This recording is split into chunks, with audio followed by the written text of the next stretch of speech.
So, at some stage in your life, you will have stumbled across a statistic that said something like a third of people in the United States of America don't believe in evolution or something like that. You may have even quoted that statistic. And you were probably quite shocked by it at first, especially if you don't live in the good old US of A. I know I was. If you've stumbled across that statistic, then that statistic will almost certainly have been sourced from Pew Research. They are the daddies in this particular field. They are the people that put in the survey-related groundwork in pretty much all areas in the United States regarding religion, God belief, or anything sort of associated with it like this, the acceptance of evolutionary biology. From last year, about this time last year, Pew announced that they were changing their methodology by which they ask the question. And what they're suggesting is that the previous methodology that they were using overrepresented the number of creationists, the number of evolution deniers, and now that they've changed their methodology, it's giving a more reasonable picture. Now, on the face of it, this is quite a reasonable position. We know that surveys with regards to religion and belief that are related to that are very sensitive to a number of factors, including the question wording, including the question layout, the structure of the question you're asking, and also in relation to what questions you asked prior. Because if you set people's minds into the context of their religious belief, then they tend to fashion their later answers in terms of the commitment that they've just made. Yes, I'm a Christian. Yes, I'm a Muslim. And then the latter questions, they think, well, as a Muslim, I should be answering this as a Muslim, and this is what a Muslim or a Christian would believe, etc., etc., etc. Of course, Pew is aware of that. So they've altered the structure of their question. But I'm a little bit concerned by this for two reasons. The first reason is that as these statistics start to filter into society over the next 5 or 10 years, a lot of people won't understand that the methodology has changed, and they will see a big uptick in the acceptance of evolutionary theory, but it will actually be a function of the change in which the way the question is asked, rather than any change in belief in the United States. And the second thing is that I don't think this is doing what it says on the tin. Right, I don't think that this new methodology is representing the true acceptance of evolution, and I think some of the people at Pew are now basketing in to those who accept evolution actually very much don't accept evolution, and some of them will hold views that are almost antagonistic, almost the antithesis of the kind of views that you would expect of somebody who accepts the modern evolutionary synthesis. Okay, so what I'm going to do is Pew have put a sort of piece here explaining why they've made the changes that they have, and then on the next page they put a sort of flow chart which graphically shows the old methodology and the new methodology and the different results that they get from each, because they've done a new survey where what they did is they randomly, some people they used the new methodology and some people they used the old methodology, so you can see at the same snapshot point in time the different results that you get, which is interesting in itself. So I'll show that on screen whilst reading out the paragraph that Pew has given us, and then I'll give you my concerns with regard to it. Okay. For a decade and a half, the Centre asked Americans what they believe about the origins of humankind, most often in a two-step process. An initial question asked respondents whether they think humans and other living things have evolved over time, in line with Charles Darwin's theory of evolution, or whether they believe humans have existed in their present form since the beginning of time, as in the book of Genesis creation story. Those who said they accept the idea of evolution then have been asked a second question, whether they think evolution has occurred due to natural processes such as natural selection, or due to processes that were guided or allowed by God. And on the graphic you can see on screen that is represented on the left hand side there. It goes on. Recently, however, the centre has conducted a survey in which respondents were randomly assigned to be asked about evolution in one of two different ways. Half of the respondents were asked about evolution in a two-step process, much like the one described above. The other half of respondents were asked a single question about their views on evolution and given 3 response options. First one, humans have evolved over time due to processes such as natural selection. God or a higher power had no role in this process. The second one, humans have evolved over time due to processes that were guided or allowed by God or a higher power. And the third one, humans have existed in their present form since the beginning of time. And you can see the results for the second approach there on the right hand side of the screen. The data shows that respondents in the latter group, those who receive a single question with 3 options, are more likely than those in the former group to say evolution has occurred. Overall, 8 in 10 in the single question group say humans have evolved over time, and just 18% say humans have always existed in their present form, while only 2/3 of those who receive the older 2-step approach say humans have evolved, and 31% express the creationist view. Put more simply, our estimate of the share of Americans who reject evolution and express a creationist view drops considerably from 31% to 18% of US adults when respondents are immediately given the opportunity to say God played a role in human evolution. So, that's what Pew had to say. What is my issue with this? Well, my issue with this is that Pew is assuming that all of those who chose humans have evolved over time due to processes that were guided or allowed by God or a higher power are accepting evolutionary theory, at least to some degree. Maybe not all lock, stock and barrel, but at least to some degree. And I question whether that is the case. There are a group of creationists, and I remember this only too well from the days when there were a lot more young earth creationists on YouTube, and I got involved in discussions with them, that there are a lot of young earth creationists who believe that sin is having an attritional, deleterious process on humans, so that gradually, generation on generation, we are getting worse. This is why some of those great patriarchs, Methuselah lives for 969 years, Noah lives for 950 years. When we get down the generations to Moses, he only manages a meager, 120, 130 years. And now we're struggling to sort of make much more than half of that.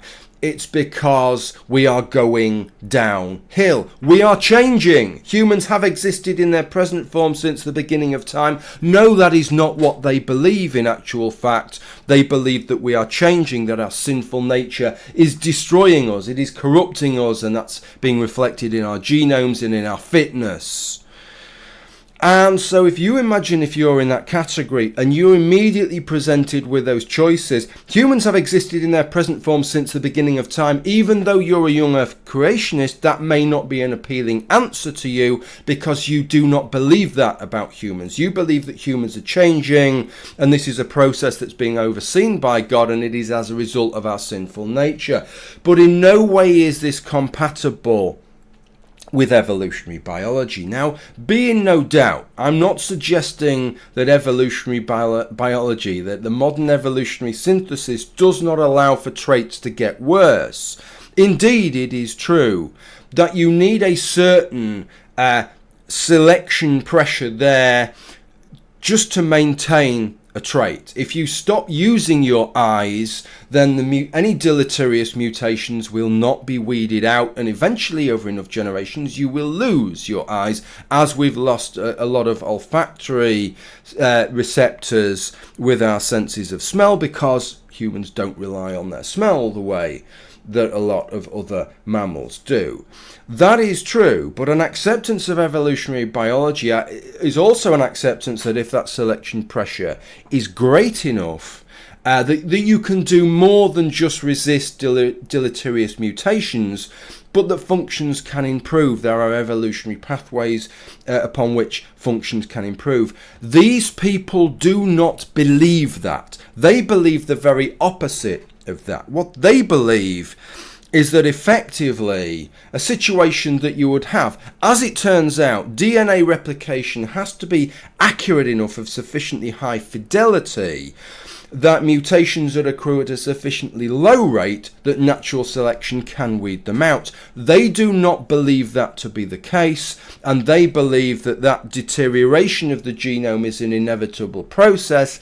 Indeed, they believe that that deterioration of the genome is a process that is occurring because of our sinful nature. As a result of the fact that we are sinful, our genomes are deteriorating. That is why we are not living for 900 years anymore. So are we changing? Yes, we're changing. We're evolving, if you like, but not in a way which is compatible with evolutionary biology. I hope you can see there's a real issue there presenting that, and nowhere on this does Pew tackle this. No way have they asked them to embellish on that answer. What do they mean by human evolution? Do they just mean that humans are deteriorating, and do they believe in an evolutionary process where things can only get worse, right? Where there is no mechanism by which natural selection can improve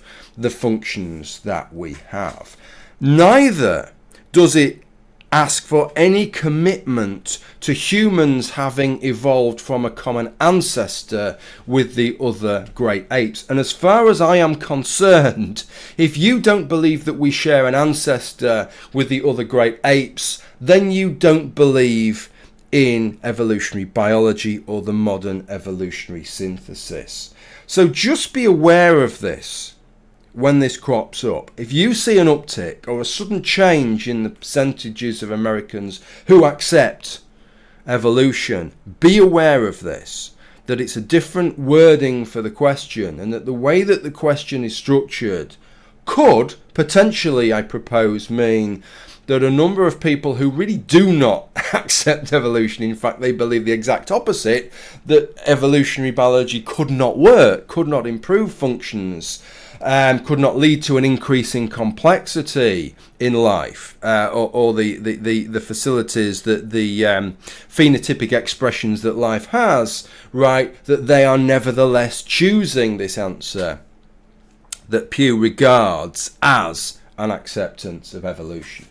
I also want to read you just a few other bits from this, because it was quite an interesting paper, and I just want to show you these other graphs that came with it. So first off, and this first graph showed you the belief in evolution amongst different groups within the United States. Quite an interesting breakdown, and one of the interesting things is it broke down the different Christian groups, because there is a huge difference, right? On the one hand, you have groups like the Catholics there, 66% accept that evolution took place.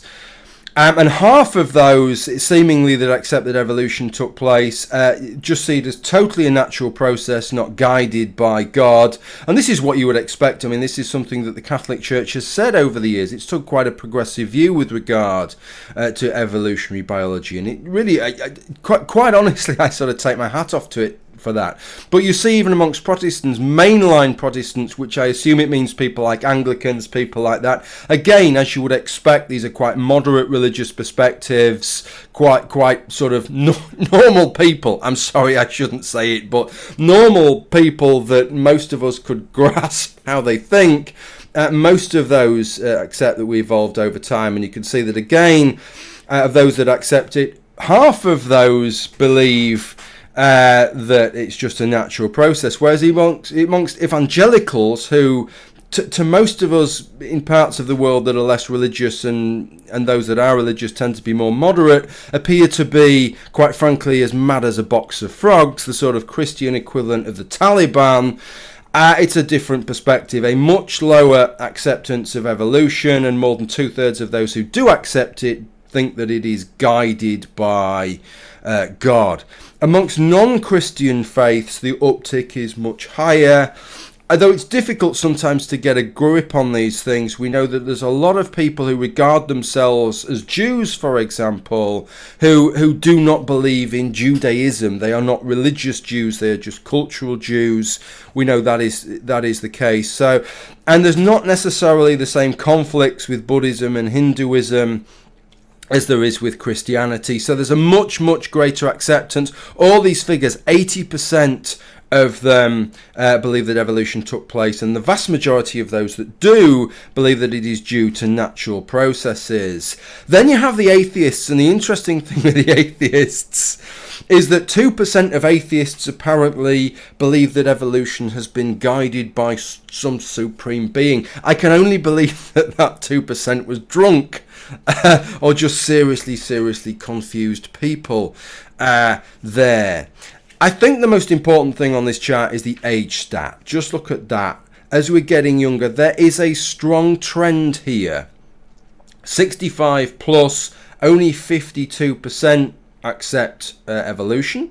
Whereas as you go down to the 18 to 29 year olds, that has gone up to 72%. And also amongst those percentages, what has changed? Look at the guided by supreme being. It's almost the same percentage in each age group. What is changing is that percentage that is due to natural processes. So effectively amongst the younger age group, 20% of the population more than amongst the oldest age group believe not only that evolution has occurred, but that it is entirely due to natural processes. That is the one thing that's really a sort of chink of light with regard to all of this. And then finally, and I don't want to dwell too long on this, just a graph which shows about the acceptance in the United States of adults who accept evolution, including humans, versus accept evolution with humans exempted. And you can say it makes very little difference to the population generally. Including humans only drops it from 63% down to 60%. But amongst white evangelical Protestants, and it is of course evangelical Protestants who have the greatest pre-commitment to creationism, to young earth creationism, that it drops down from 41% down to 27% when you include humans in that. And bear in mind, this was from data in 2013 under the old wording, not under the new wording. I think that just shows something that we know about people, which is that once we have a pre-commitment to a belief, then when as new things come along and we try and function that into it, we accept the bits that don't cause too much dissonance, too much of a problem, that don't jar too much against those pre-commitments we have, and we try and just disregard or find reasons not to accept the rest of it. Okay. So to wrap this up then, I just want you all to be aware that Pew has altered its methodology here, so that when you see in the years to come that suddenly those don't seem to be the numbers we used to be talking about, it actually seems that now 4/5 of the American population accept evolutionary biology, the wording and the methodology of the question has changed. And Pew regards this as a better representation of the true acceptance of evolutionary biology in the United States. I am not so convinced, and I have explained to you why. Because there are, I would suggest, a significant proportion of young earth creationists out there who believe that humans have changed, who believe that we have deteriorated, our genomes have deteriorated as a result of our sinful nature. So we have not stayed the same. And so they have some reticence towards choosing that when they're given another option right next to it, which say that God has allowed effectively the process of deterioration. But be in no doubt that process of deterioration is not an acceptance of evolutionary biology. In fact, quite the opposite, because their commitment is, in many cases, that evolutionary biology does not work. It cannot weed out mutations fast enough to allow natural selection and selection pressures to improve any function. All they can do is manage a steady decline because mutations are accruing in our genome at a rate that is inexorably greater than the rate upon which natural selection can remove them. Okay, that's where I'm at with that. I hope this has been of some interest to you. Bear it in mind for the future. Interested to know your thoughts. Thank you for watching. Bye for now.